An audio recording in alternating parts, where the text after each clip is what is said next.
Industrial Revolution, when we started being able to mass produce grains at a quantity where it was cheap to feed to cattle. Also, not to mention that, unfortunately, grains are subsidized by our tax dollars, so it's really not a true cost when you start looking at the price of grain.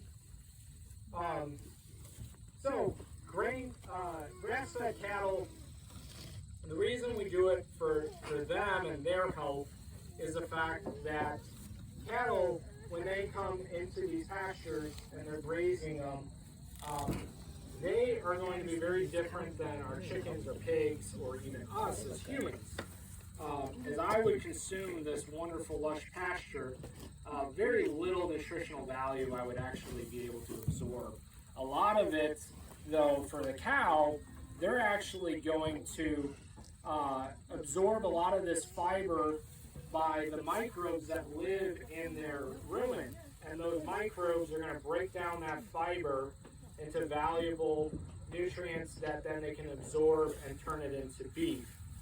So the cattle are naturally been made as ruminant animals to consume forages and high fiber products compared to us as a human. So the grasses here, they want the cattle as well, and this goes into the environmental aspect. We practice what's called rotational grazing, and so we're always moving the cattle to a new paddock, and we're just imitating what the buffalo did hundreds of years ago when they roamed the prairies here in the Midwest. They were always on the move, whether they were looking for water or they were being moved by predators, and so they were never in one place over and over again. And so we're really trying to imitate the same thing with rotational grazing. So you can see right here is actually the pasture that we gave the cattle here this afternoon, and they were there yesterday, and then tomorrow they actually move into this paddock. And so we're always moving them around the farm, and we're giving this pasture time to rest.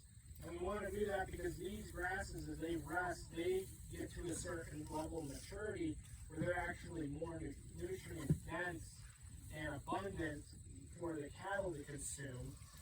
But also then, they need to be trimmed down, because if we just left it, it would turn into straw that's sitting beneath you, and it would become more straw and less nutritional value for the cattle, but also it's not going to necessarily practice as much of photosynthesis. This is actually our fourth pass around this farm right now with our cattle, and when we do this, we're actually sequestering a lot more carbon into the soil by this farming model of rotational grazing than if we just let this pasture sit and not get grazed down whatsoever at all. We want to keep our pasture in the teenage phase, not the old grandma phase, which is what the straw is. So that's why we're always rotating around. These are perennial pastures, so these are meant to be grazed, and they will come back year over year. So going back to the cattle's nutritional requirements in the rumen, when you start feeding high starch diets like grain, the cattle's rumen, they can only handle so much before they start having health issues. And so, of course, in the industrial model, they can really push the grains hard on these cattle. They can start achieving 4 pounds a day gain, if not more. And what we have found with the grass-fed cattle is we're going to, if we're lucky, we can get up to about 2 pounds a day gain. So it's about half the amount of time. And so it takes us roughly 24 to 30 months of age before an animal's finished and ready to butcher, versus the grain-fed model, they're getting them fat within 16, 18 months of age. And so, all that said,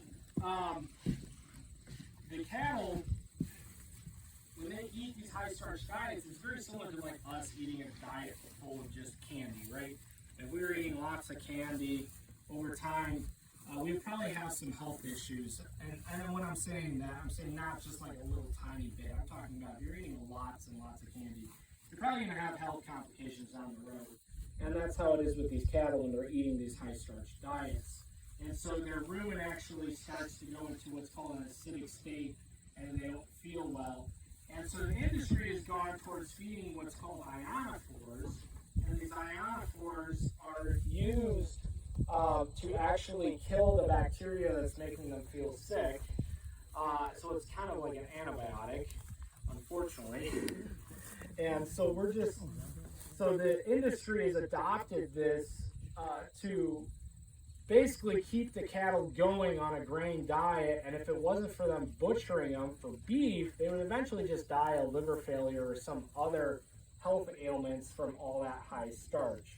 And so at the end of the day, we feel like keeping the cattle grass-fed only is really the best thing for the rumen health, which at the end of the day is the best thing for their health. So anyways, moving on to the cattle's health for being a grass-fed animal and talking about human health and environmental health, as I talked about how we can sequester more carbon with this model, there's a farm by the name of White Oaks Pasture out in Georgia, and they have the same model as us. They're rotationally grazing, I think like 1,500 head of cattle, and they did a study on their farm, and they found that they had a net negative carbon emission compared to net negative carbon emission on their farm, basically with their farming model of cattle.